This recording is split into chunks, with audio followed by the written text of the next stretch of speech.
हे आज चैत्र आहे आणि महाराष्ट्रात नवीन वर्षाची सुरुवात होते. नवीन वर्षाच्या सुरुवातीला चैत्र आजच्या दिवशी पूजा करतात, गुढी उभारतात आणि त्यासाठी आम्ही सकाळपासून खूप तयारीत आहोत. सगळं साफसफाई केलं, सगळं केलं. आता गुढी उभारण्याची तयारी चालू आहे. त्याच्यासाठी हा विधी करायचा असते. आम्हाला काही एवढं येत नाही, जेवढं काही येते ते साधंबाधं आम्ही करून राहिलो. एवढं म्हणजे खोलवर काही माहिती नाही, एकदम साधं सिंपल आहे.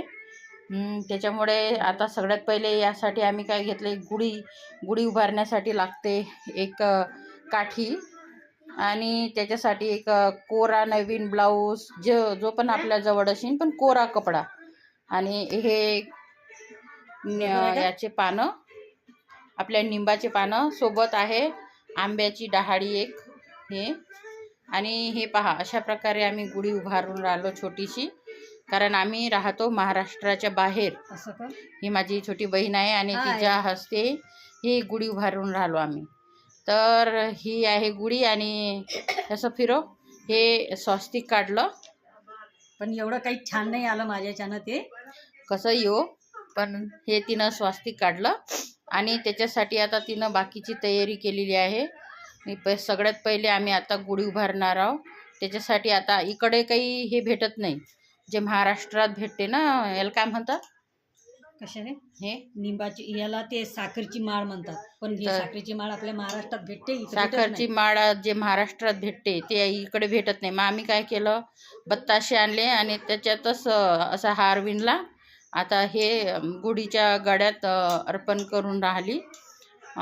त्याच्यात आमच्या हातून भरपूर चुका झाल्या असतील, पण आता चुका तर झाल्या असतील, पण आता देवा आम्हाला माफ कर. आमची साधीबाधी गुढी आम्ही उभारून राहिलो, जे काही चुका झाल्या आम्हाला माफ कर. तर आता ती अशा प्रकारे आमची गुढी रेडी आहे. आता या गुढीची पूजा करायला ती सुरुवात करीन. सगळ्यात पहिले आता ती गुढीला मी पकडून ठेवते तशी, आणि ही आता त्याच्या गुढीला माळ घालणार. जाईन का, पहिले गडव्याच्या याच्यात घालून घे मग. हां, आणि आता टाकते. हां, हे पहा. हां, हे आमची गुढी रेडी.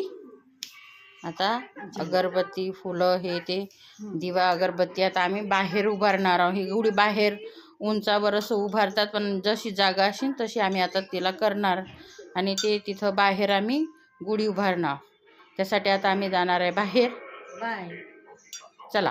आणि हे आता आमचं आरतीचं ताट आता ह्याच्यामध्ये बाहेर न्यायची आणि गुढी तिथं एखाद्या कोणत्या चांगली जागा पाहून तिथं उभारायची आणि तिथं हळद कुंकू दिवा लावून देवीला आशीर्वाद मागायचा.